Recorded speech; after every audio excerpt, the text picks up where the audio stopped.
وایي چې خپل رانه پردي شول د پردو په سر، خپل رانه پردي شول د پردو په سر، ګل راته اغزي شول د اغزو په سر.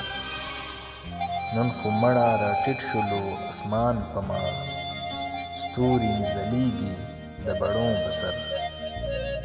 ژبې یې د سترګو راته وویل ژوند دی تېروی د لمبو په سر. تېر شولو بلبله د ګلونو وخت، تېر شولو بلبله د ګلونو وخت، اوس دې زندګي شوه د اغزو په سر. ګوره د اشنا پسرلي ښایست، خاندي یې ګلان د اننګو په سر. خیر دی خیر دی که یې سترګې درواغجنې شوې، خیر دی که یې سترګې درواغجنې شوې، پالمه یې مینه د لیمو په